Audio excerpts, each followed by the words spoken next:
hasta que esto no se modifique económicamente en el país y no se estabilice el cono monetario y el proceso de la moneda, que hay, por supuesto, una gran oferta de inmuebles, pero no hay demanda, o sea, la demanda ha caído. Ciudad 360 VE presenta Criterios, un programa de análisis del acontecer regional, nacional e internacional.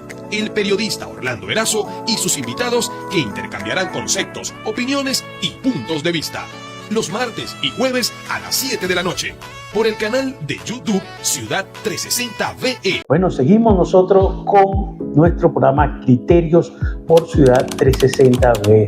Recuerden, la campanita ahí en el YouTube, pim, pim, pim, y usted nos acompaña, es gratis, dale la campanita, no te vamos a cobrar, incluso te vamos a dar información interesante. Mira, hablando de situación e información interesante, la Plaza Bolívar de Mérida. Nosotros andamos en una campaña, una mano por la Plaza Bolívar de Mérida. El estado de abandono, pasamos por ahí, vimos el árbol araguaney, aunque otros dicen que es apamate, no sabemos. Hay que buscar un experto en árbol que nos diga si es un araguaney o un apamate, el que sembró el Papa Juan Pablo II, San Juan Pablo II, ¿sí? Ahorita, hoy o mañana, el 25, 26, se cumple 40 años de la visita a Mérida del Papa Juan Pablo II y el árbol está abandonado. El aviso, ahí tenía una placa donde decía que el Papa sembró araguaney. Está una estructura de concreto, la placa desapareció, está encerrado ahí entre rejas, es decir, está preso el árbol, pero no hay una placa, no hay nada que informe que ese árbol lo sembró Juan Pablo II cuando vino a Mérida. La plaza de Mérida necesita una mano amiga.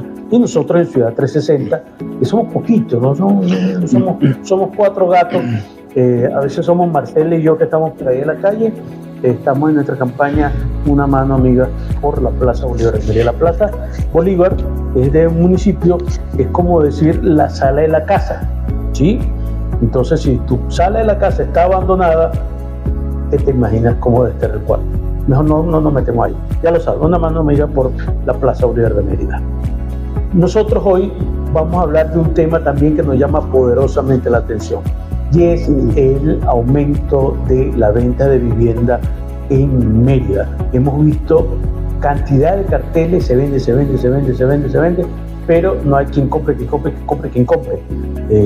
¿A qué se debe esta situación? Vamos a hablar con un experto en la materia, un señor que lo conozco, extraordinario amigo, muy responsable, muy honesto, muy transparente, Juan José Ortega, quien fundó nada más y nada menos que la Cámara Inmobiliaria de Mérida, y además es miembro de FEDECámara, es miembro consultor jurídico de la Cámara Inmobiliaria a nivel nacional, es miembro de FEDECámara Mérida, es un gremialista de primer orden y conoce perfectamente la realidad porque no tiene 1 año o 2 años viviendo de la venta inmobiliaria o del no. Tiene sus añitos. No vamos a meternos los años porque van a entender que, bueno, si él lo dice, él asume su responsabilidad. Hoy, Juan José Ortega, y vamos a hablar qué pasa, por qué está aumentando la venta de viviendas principales, ¿no? Porque a veces tiene 2, 3 viviendas, bueno, está saliendo las otras 2 porque la situación del país no puede, es la venta de la vivienda principal. Juan José, ¿qué pasa en Mérida? Buenos días. Gracias, Orlando. Agradezco este espacio que me permites y adicionalmente el espacio que me permite Ciudad 360.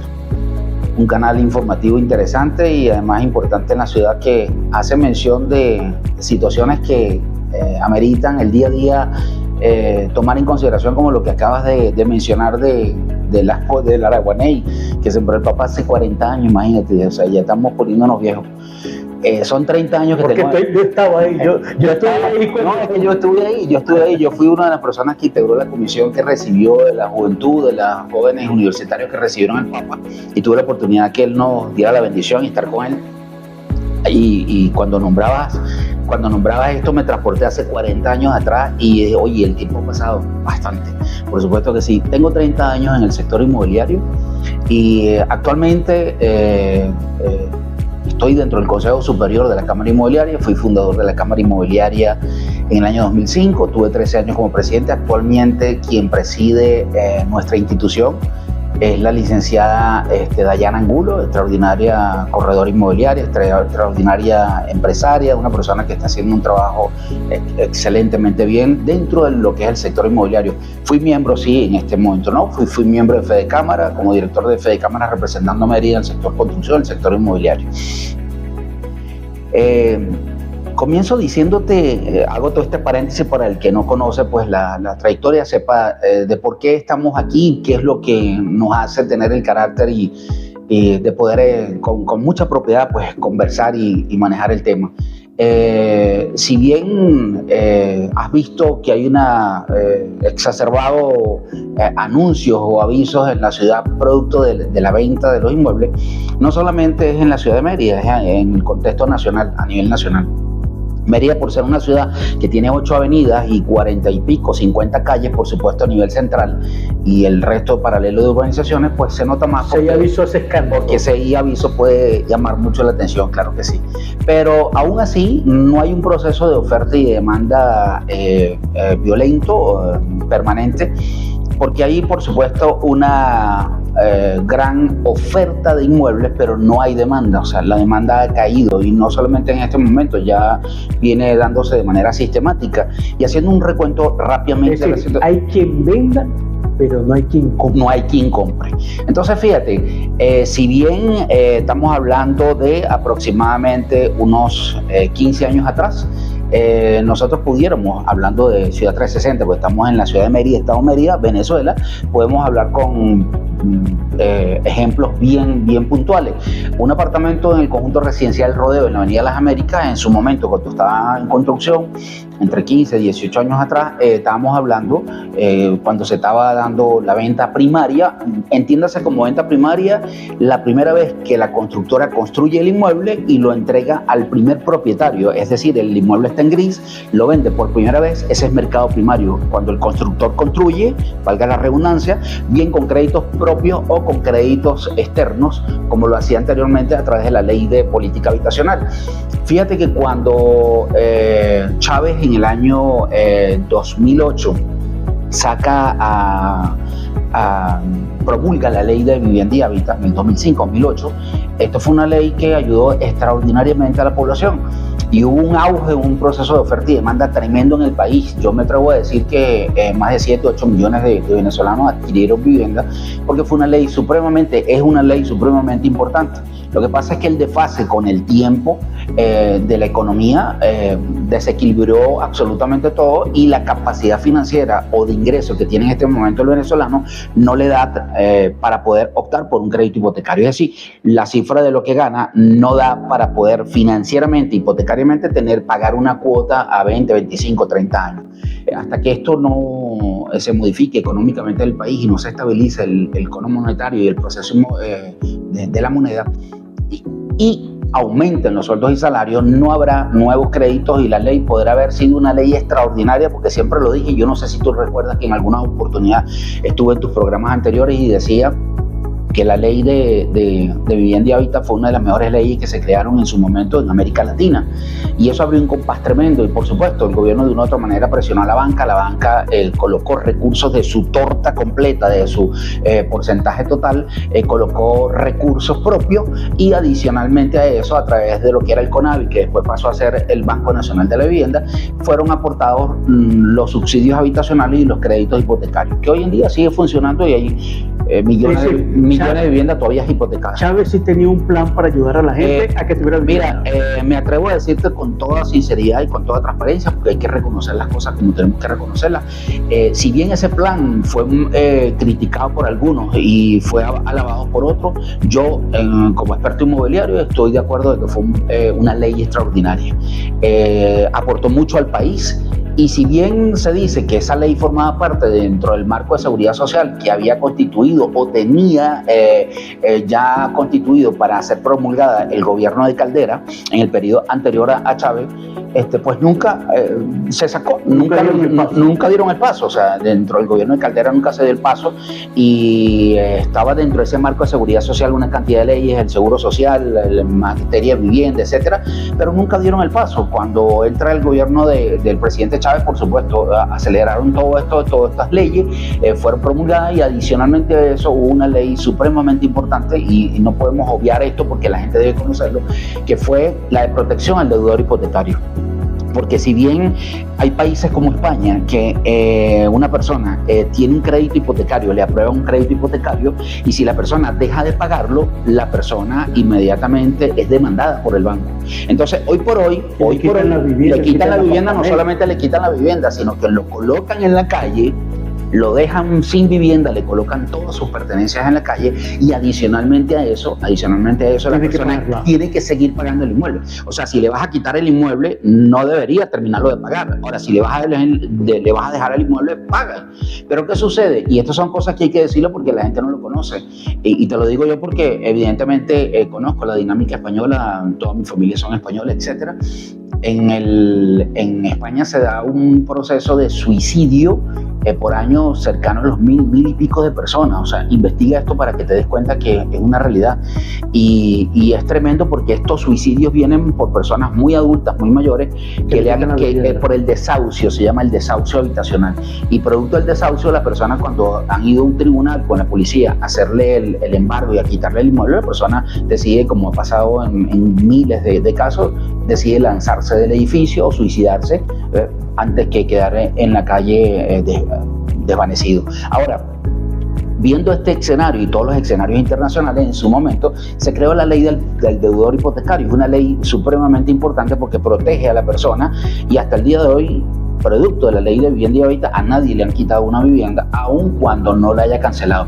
Hay una ventaja tremenda, porque esto es una antesala que hay que hacer mención, y es que evidentemente con las transformaciones del cono monetario y los cambios que ha habido de la moneda, si bien lo que se pagaba antes era una cuota significativa, hoy por hoy, al haber eliminado tanto cero, por supuesto que las cuotas son extremadamente mínimas, y el venezolano ha podido enfrentar sus pagos sin ningún inconveniente y ha continuado con su vivienda. Ojalá y esto pudiese continuar sin ninguna modificación de la ley, porque tengo entendido que el gobierno nacional anteriormente pues quiso de una u otra manera hacer unas modificaciones a la ley. La ley no hay que modificarle nada, lo que hay que modificar la estructura del Estado desde el punto de vista económico y de los sueldos y salarios. Sin sueldos y salarios no hay crédito hipotecario, y sin crédito hipotecario no hay mercado primario, y entonces allí es donde podemos arrancar en función de tu planteamiento. Sin crédito no hay país. Al haber créditos hipotecarios, por supuesto, hay un proceso de oferta y demanda tremendo, y también hay una reactivación de la economía a nivel del sector construcción, porque si bien el sector construcción es la gran rueda, el gran molino que mueve la estructura del país, pues en este momento el sector construcción está totalmente parado. Voy al caso del conjunto residencial El Rodeo en la Avenida Las Américas, Mérida. Un apartamento en su momento, cuando estaba nuevo el conjunto residencial, estaba sobre los $60,000, y la gente los pagaba sin problema, y había créditos hipotecarios para poder adquirir un inmueble sin ningún inconveniente. Por supuesto, la paridad cambiaria era otra, y la moneda estaba, si no recuerdo, en el año 2012 el cambio estaba a 50 bolívares, algo así. Pero fíjate lo siguiente. En función de esto, hoy por hoy, un constructor construir una vivienda 0 kilómetros, el mismo apartamento del conjunto residencial Rodeo, o este tipo modelo de apartamento 3 habitaciones, 2 baños, puesto de estacionamiento, un conjunto residencial que cumpla todas las normas establecidas dentro del plan de ordenamiento territorial, por supuesto estacionamiento, fácil construirlo en este momento supera los $65,000, sin tomar en consideración la incidencia del terreno. ¿Qué sucede? Si un constructor va a construir un apartamento para colocarlo a la venta en el orden de los 60-65 de construcción más su ganancia, pudiéramos estar hablando que el apartamento no puede bajar de 75, 78, 80 mil dólares como mínimo. Hoy en día conseguimos todavía, en este momento, estamos hablando hoy 21 de enero del año 2025, podemos conseguir ofertas que pueden estar rondando entre los 35 y los 42 mil dólares. de venta en mercado secundario. ¿Qué significa mercado secundario? El inmueble que ya un propietario ha adquirido por primera vez y comienza el proceso de venta. Lo vende una vez, lo vende 2 veces, 3, 15, 14 veces, 20 veces. Ese es el mercado secundario.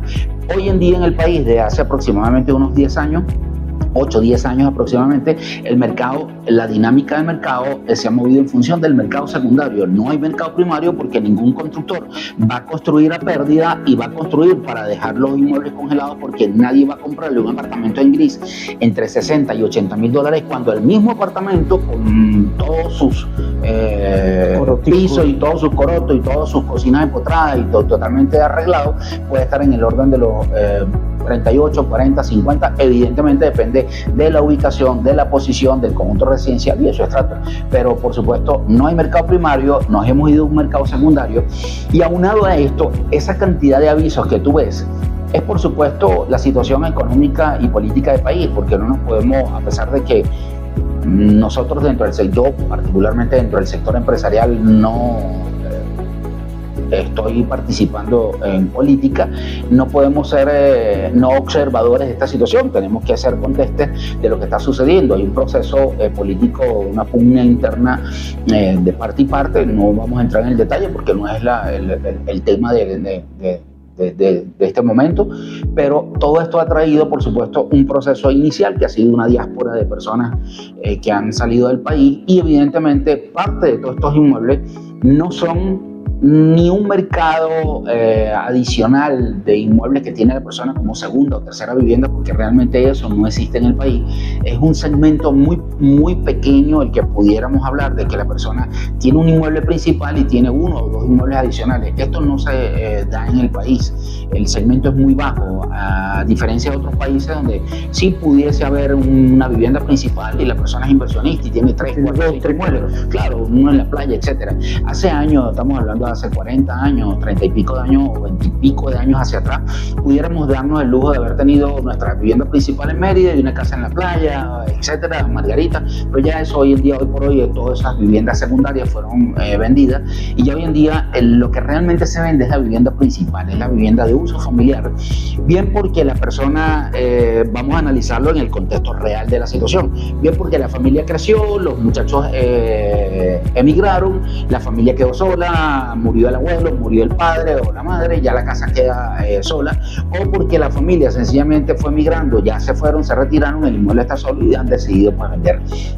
Ahora, hay una sobresaturación de oferta en el mercado y evidentemente el no haber compra, el no haber el proceso de demanda del inmueble, los precios bajaron, comenzaron a descender. Por eso yo hablaba que es más costoso ahorita hacer un inmueble nuevo que comprarlo ya usado. Entonces, ¿qué sucede? Al haber un exceso de inmuebles en el mercado, este exceso de inmuebles en el mercado tiende a bajar el precio del inmueble y esto no es algo que está sucediendo ahorita. Esto ha venido de manera escalonada de hace años para acá. ¿Hubo algún indicio desde el año pasado, mediados del año pasado, mitad de año, hacia diciembre ahorita, de haber un pequeño incremento en los precios de los inmuebles? Porque a lo mejor había una esperanza o hay una esperanza, como quiera verse, y por supuesto eso son cosas que no podemos tapar el sol con un dedo. Evidentemente eso influye en la economía del país y eso empujó a que hubiese un pequeño incremento de los inmuebles, pero cuando tú vas y sectorizas y revisas el mercado, en Mérida particularmente, todo el mundo en este momento está buscando inmuebles en un segmento que van entre 12, 14, 15 a 22, 24, 25 mil dólares. El mercado no se está moviendo como se movía anteriormente, donde se vendían casas que pudieran estar en el orden de los 100 mil dólares, apartamentos de 60 mil dólares, apartamentos, eso ya no existe. Son cosas muy, muy, muy puntuales. De hecho, vi una publicidad de una inmobiliaria que estaba ofertando una quinta en una urbanización, 240 mil dólares. Y entonces, ya tenemos un nuevo precio, 120 mil dólares. Es decir, le tumbaron la mitad de un solo golpe. Sí, es posible que hay reducciones en el precio, porque por supuesto el mercado no se está moviendo con la velocidad que el propietario quiere y en ese proceso de oferta y demanda, por supuesto, la gente un poco angustiada tiende a ir bajando el precio. Y en la medida que baje más el precio, por supuesto, de manera exponencial, todos los demás se van asociando a esa dinámica. ¿Qué significa esto? Que cuando nosotros vamos a sacar a la venta un inmueble como experto, nosotros analizamos primero lo que llamamos el análisis de mercado comparativo. Si yo voy a vender un inmueble que está ubicado en la avenida Urdaneta, yo necesito saber los precios referenciales del mercado en la avenida Urdaneta, porque yo no voy a sacar un apartamento a vender en la avenida Urdaneta por $100,000 cuando inmuebles muy parecidos con el mismo metraje, las mismas condiciones y en la misma ubicación están posiblemente entre 45 y 50. Pues simplemente estoy gastando pólvora en Samburo, no voy a vender nada. ¿Qué hacemos como expertos? Buscamos el mercado, hacemos un análisis comparativo, establecemos el precio por metro cuadrado y multiplicamos por el inmueble que estamos vendiendo. Evidentemente, si el inmueble que yo estoy vendiendo tiene 120 metros y el inmueble en la zona está costando $400 o $500 por metro cuadrado, el precio va a ser alto por el metraje, pero si el inmueble es más pequeño, pues tiende a ser el precio mucho menor. Lo que te quiero decir con esto es que son algunos factores. No es el factor de que la persona le está sobrando la vivienda y están vendiendo inmuebles adicionales. No, en este momento eso no es lo que está sucediendo. Un poco lo que está sucediendo es el producto de que hay muchos inmuebles que están en este momento en una posición sin ocupación o con una ocupación muy baja porque es uno o dos familiares con una casa muy grande, porque ya los hijos se graduaron, los hijos se fueron y producto de esta diáspora política y la situación económica del país, la gente emigró y evidentemente ya el inmueble se hace grande, insostenible, etcétera, y tratan de sacarlo al mercado. Entonces ha habido, por varios motivos, desde el punto de vista político, económico, de diáspora y tal, una sobresaturación de oferta en el mercado, pero no hay demanda, la gente no está comprando. Bueno, muchas gracias, Juan José. Muy bueno el análisis. Y bueno, dejamos que la gente sea la que tome el juicio y entienda por qué el aumento de la oferta, más no de la demanda. Y termino haciéndote una connotación final. No es lo mismo el mercado en Mérida que el mercado en Caracas, no es lo mismo el mercado de Zulia o Lara que el de Caracas. Cuando tú vas a Caracas, la situación es totalmente adversa. O sea, tú ves una Caracas totalmente distinta, con un dinamismo, porque bueno, el dinero se mueve allá, ya está todo centralizado y evidentemente todas las regiones de una u otra manera están apartadas.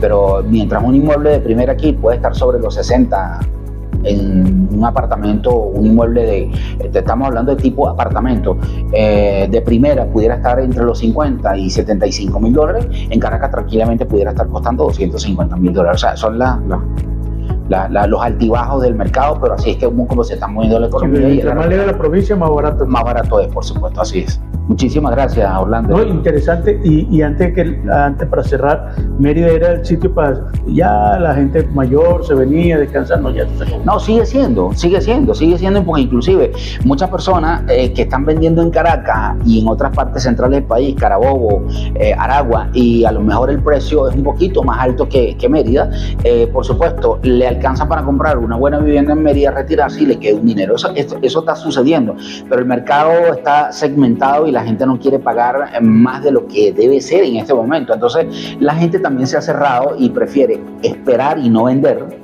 y ver qué va a suceder con el país para abrirse a un nuevo acontecer con un posible aumento de precio en el caso de que esto llegase a suscitarse. Pero tenemos que tener cuidado porque como todos los mercados, igual pasó en los Estados Unidos, pasa en Europa, hay que tener mucho cuidado porque cuando hay una recesión muy tremenda de inmobiliaria y luego hay cualquier apertura, puede crearse lo que se llama una burbuja inmobiliaria y también es complicado, es peligroso, ¿okay? Porque los precios se exacerban y no es la realidad del mercado. Estamos bastante distantes que esto suceda, pero bueno, son situaciones económicas que pueden estar allí presentes. Gracias, Juan. Gracias, Orlando.